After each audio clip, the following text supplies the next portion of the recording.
Good afternoon everyone and welcome to this James Cooper Creston Academy Update webinar on this first day of spring. This is part of a regular series of webinars. My name is Mike Farwell. I'm Head of Charities and Education at James Cooper Creston, and I'm joined by Andrew Sparden, who's a manager in our team. We've got a good number of people on the webinar, and hopefully, as you all know, this session is based around the Creston Academy's Benchmarking Report 2017. I'll talk a bit more about the background to that as we go through. The session is due to last for 30 minutes. There'll be questions at the end. You should have the facility on screen to ask questions, and hopefully you've all got access to the slides. So in terms of the Academy's Benchmarking Report, those of you that have been in connection with us for some time will know this is the 6th year of the report, so it's been going for some time. As well as the report itself, we'll pick up on some other sector issues as we go, such as the national funding formula, MultiAcademy Trust and governance. Of course, it would be remiss not to start the first of our Academy webinars for 2017 without sort of a brief resume of 2016, of course, the year of Brexit and Donald Trump. It was also a big year for academies. Of course, we had the announcement earlier in the year that all schools were due to become academies, and then later on we had the U-turn, but I think the general direction of travel remains to move towards academy status. So in terms of the benchmarking report, the highlights, I suppose some of the key points: 4 in 10 academies are now making a pre-depreciation deficit. That figure was only 2 in 10 last year, so a significant change. We're seeing a 10% fall in cash balances across the sector as income and costs come under pressure. We've seen a significant increase in pension deficits. Andrew later on will talk about pension arrangements, both local government and teachers' pension scheme. Costs generally have gone up. Of course, that is linked in some ways with the increased pension costs, but there are various other reasons, national insurance, etc. And we'll pick up on various comparisons as we go. Those of you that have had a chance to look at the benchmark report will know there's a massive detail in there. So those of you that are interested in numbers and statistics will have many happy hours, I'm sure, poring over the detail. So the survey itself, there are around 10 other Creston firms similar in size to James Cooper Creston across the country. We've got together to produce this report based on all our academy clients. So there's around 600 individual schools in the survey and over 300 separate trusts, and within those totals around 50 multi-academy trusts. So it's based on the August 2016 accounts that you would have submitted to the EFA at the end of last year. The analysis is carried out by primary, secondary and multi-academy trusts. I think it's often useful to compare your own academy to the averages. There is some data at the back of the report which allows you to do that. Benchmarking, of course, always comes with something of a health warning. It's always difficult to understand precisely why difficulties arise, but I think what it does do is helps stimulate some thinking, and you'll see that in the report that we've given some narrative interpretation of what the numbers mean and what potential action is, either that we are seeing academies adopting or that they may adopt into the future. So if we start with income, I think the general message here is increased pressure on income. We all know that the position with the national funding formula due to come in 2018-19, much delayed. I think the general expectation here is that the urban areas are likely to lose out to suburban and rural schools. Those of you that joined the webinar last year might remember that the average per pupil funding in London, for example, was around 5,500, but in the southwest it was only 4,300 against a national average of 4,600. And there is a website that you can look at which will give you an indication of what the potential impact might be for your school. Of course, the Education Services Grant has also been withdrawn later this year, and we've also seen reduced Condition Improvement Fund. This is funding for fixed assets. It used to be called the Academy's Capital Maintenance Fund. So in 15-16, the average claim for school was 83,000. Only 3 years ago, that average was 110,000 per. These are figures per open academy. So general pressures all round on funding. In terms of other income, we're seeing schools looking to do the most they can in terms of, particularly in terms of facilities, etc. Although not too many sort of dramatic and incredibly creative ways of generating other income. And of course we've seen the rise of the MultiAcademy Trust, which many feel is the way to go in terms of economies of scale and security in the crowd, etc. More of that later. In terms of the specific numbers, we've split the numbers here by the different types of academy, and we've used a 3-year trend. So you'll see, for example, whilst the figures are down for all schools, this is the general annual grant income per pupil. You'll see that from 15 to 16, all 3 categories have dropped. Although interestingly, for the primary schools, the figure is actually slightly higher than it was in 2016. So at a time when costs are increasing, these reductions in income per pupils are obviously not welcome. I think the expectation is that the worst is yet to come. If we look at staff costs, typically 65 to 75% of total costs in an academy, so by far the biggest cost. We've got the increased pension costs and national insurance that we've talked about already. And it's perhaps relevant to note that the national insurance cost increase came in April 16, so there's a full year impact to come through there in terms of the impact on the 16-17 results. Nearly 20% of academies are now spending over 75% of their costs on salaries, which is an increase on last year. And you'll see the averages there for the different schools. The increases in terms of the primary and secondary not dramatic. Very difficult to ascertain exactly why the MultiAcademy Trust numbers as they are, but you'll see that the increase there is quite significant. And it goes without saying that as the largest cost of a school, the most obvious area if you're looking at making savings is in salaries, whether that's in teaching or administration. In terms of other data on staff costs, we saw no significant change in the pupil-teacher ratio, so movements there were not significant. Perhaps one of the most interesting figures in the survey this year was that average teacher salaries. We saw that quite a significant drop of around £3,000 between 2014 and 2016. I think the thinking there is potentially that the academies are either deliberately, or maybe it's just worked out this way, are having more junior and slightly cheaper teachers than they have done historically.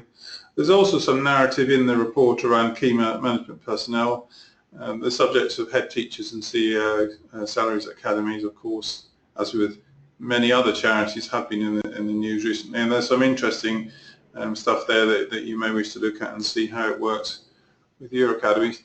Now we're just going to do a quick bit of audience participation here, so hopefully you'll see a poll on your screen, and the question is, how many staff do you expect to have at your academy in 12 months time? So relatively straightforward, 4 options. Do you expect more, less, the same, or not sure? So I'll just give you a few minutes just to complete that poll. Okay, just a few seconds more. Okay, well that's certainly the results of that are surprising, in that more people have voted that they expect more staff to be at their academy in 12 months' time than less, and around 25% are suggesting the same. So hopefully perhaps that the academies joining this webinar will be seeing some different trends, and they will have more teachers, which I think would be great news. So if we move on to non-staff costs, I think we're seeing little change in non-staff costs as a percentage of total costs. Some savings in MultiAcademy Trust that Andrew will talk about. In terms of specific areas of expenditure, we are seeing some savings from people using the EFA's insurance scheme, the RPA. 37% of academies in our survey were using it last year. It's nearly 50% this year. And also a byproduct of that is that of the scheme is that even for those using the open market, the RPA scheme is making insurance companies reduce their rates. So I think the general trend in that area is quite positive. On a slightly less positive tone, I think we're seeing reduced technology expenditure. And I think as the world moves in a more digital, automated way, And there is, of course, the danger that equipment will become obsolete. I think in the commercial sector we're seeing more and more expenditure on technology, and I think there may be an element of deferral there that may catch up in the future. Exactly the same is true in terms of property expenditure, where we are seeing reduced property maintenance expenditure. So again, people deferring projects to the later date. And I think we all know that often with property, a problem which might cost £1,000 to resolve now, leave it for 2 or 3 years, the problem gets worse, it may well cost £2,000. So again, maybe storing up problems into the future.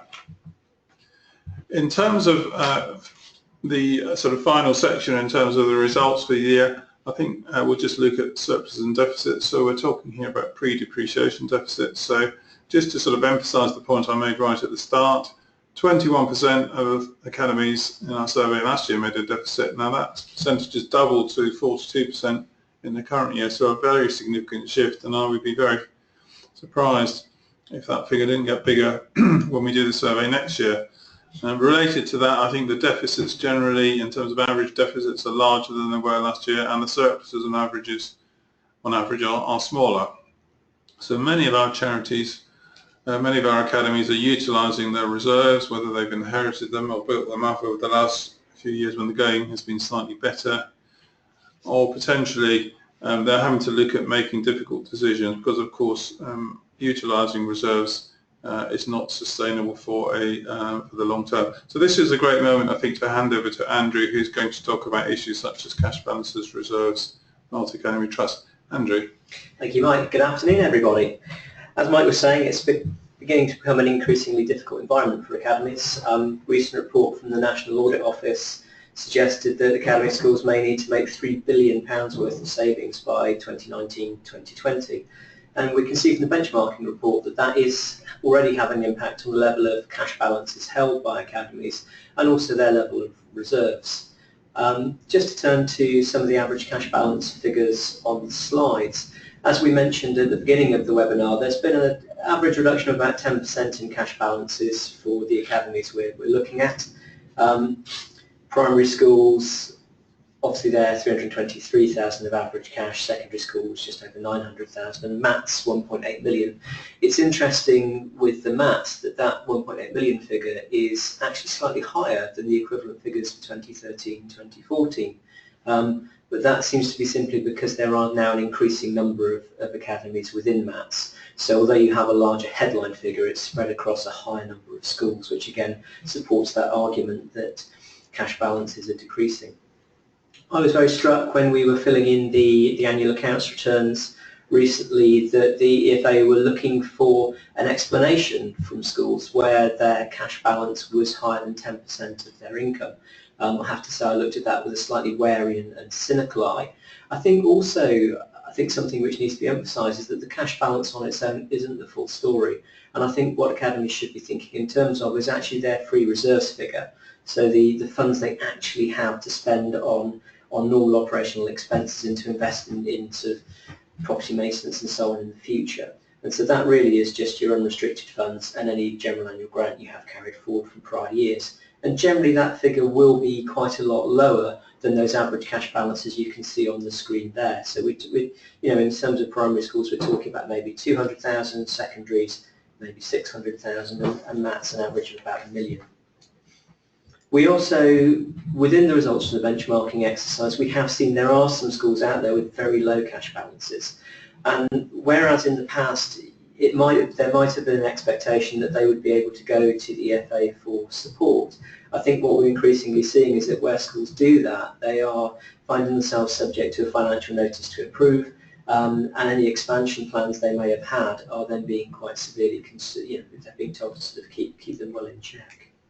So financial discipline is going to become an increasingly important part of academies managing their reserves in future. It is something that we've seen in recent years. Schools have become more sort of professionalised in their approach. Accounts teams have really taken control of areas such as cost control.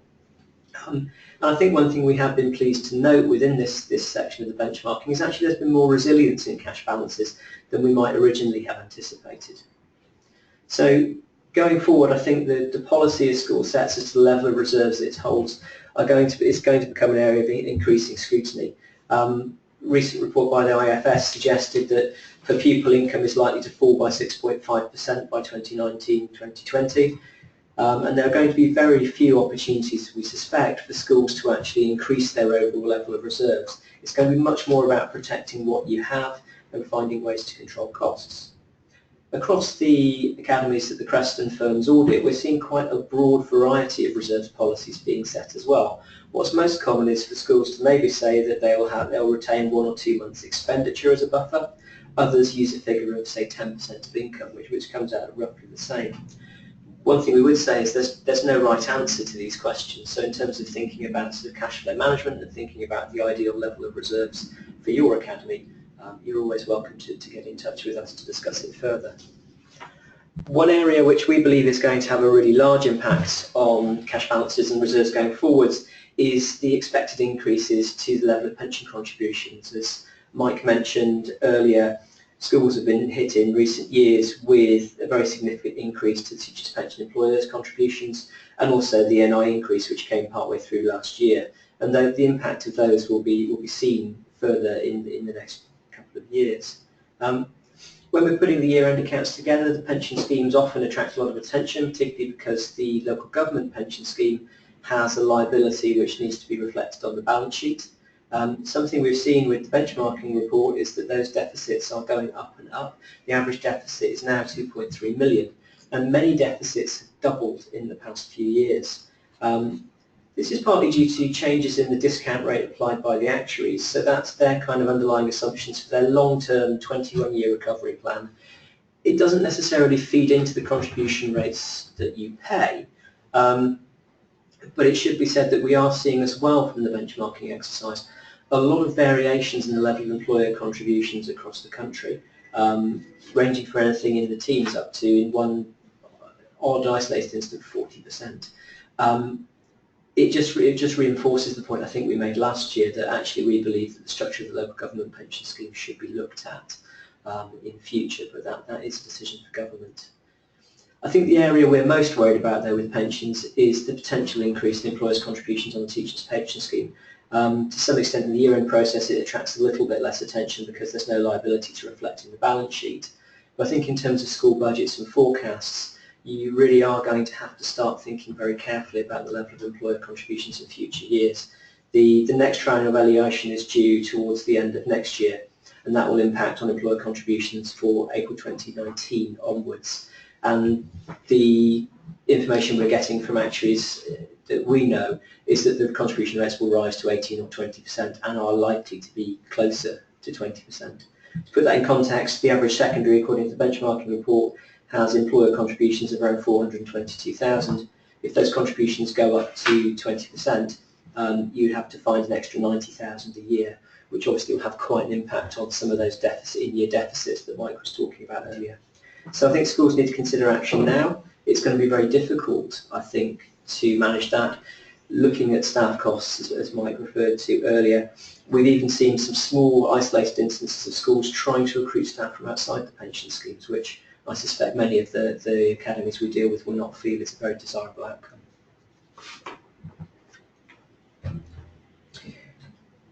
Moving to multi-academy trusts. Interesting statistics from the benchmarking exercise.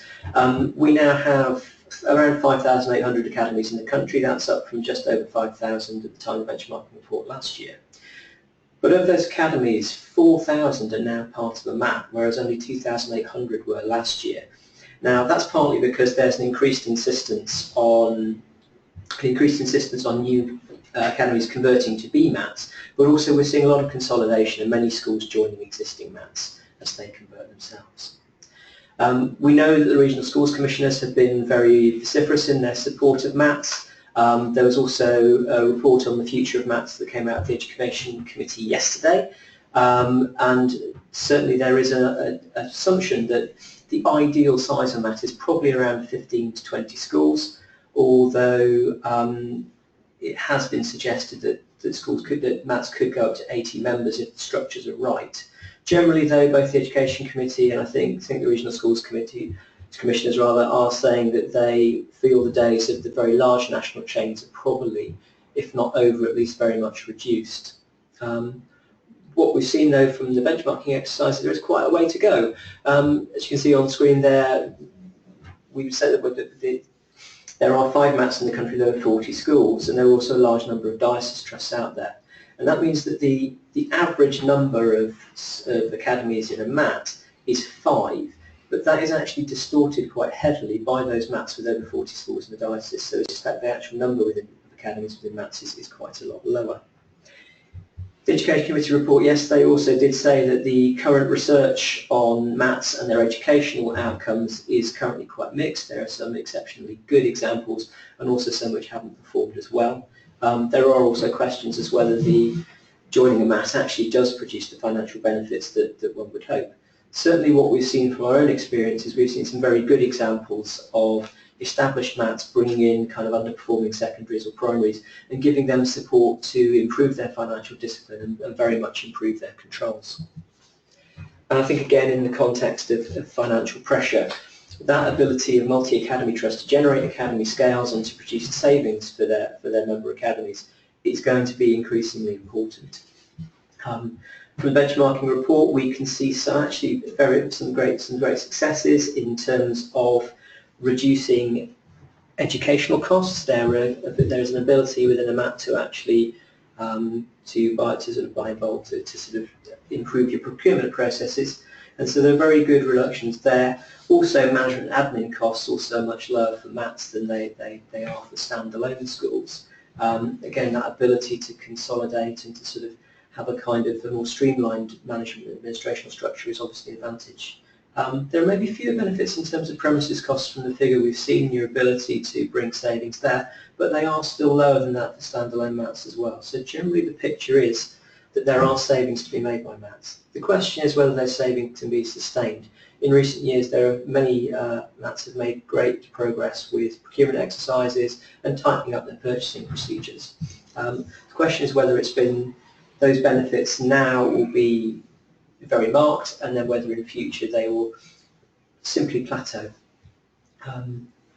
The other item for individual academies joining MATs is whether they can see benefits more generally. Many will ask the question, what's in it for us, particularly in the context of falling income for academies. Many will question the need for a top slice and a contribution to central overheads fund. And some will, I think in terms of the benchmarking report, one thing we can see is that the fund balances for academies within MATs are generally lower than those for standalone academies. This is particularly marked with primary schools where the balances are very much lower in the benchmarking report than they are for standalone primaries. I suspect that actually though is because that the primary schools who are joining MATs at the moment tend to be the smaller, more vulnerable schools who need a bit more help and support, and so they would have a lower level of reserves. Overall, there are cultural questions as well for academies joining MATs. Many academies are very attached to the idea of having their autonomy and their independence, and are slightly sceptical going into a MAT.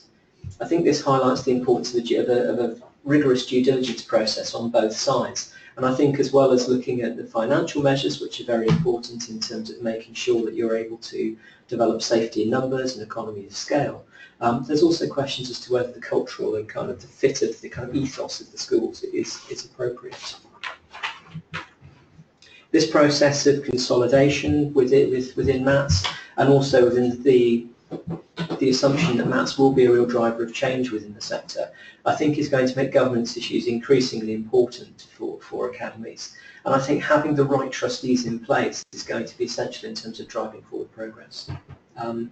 We have seen in recent years that many academies have very similar structures to those they had pre-conversion, and that many are having to adapt and change as they grow. It's particularly important with MATs, where the Education Committee have emphasised that they want it to be made very clear that responsibility is with the MAT rather than fragmented into the local governing bodies. And I think having the right sort of personalities and the right skills in terms of the trustees will be important in that. They need to recognise they're taking responsibility for all schools within the MAT, not just their local school. So training and considering the skills balance between the members of the board are going to be increasingly important. We see a lot of the best schools performing skills audits. and assessing whether they have the right range of kind of capabilities across the board. Interestingly as well, within the Creston network, we have come across examples of academies actually paying recruiters to find the right trustees, which is an unusual development to our eyes, but maybe a sign of where things are going.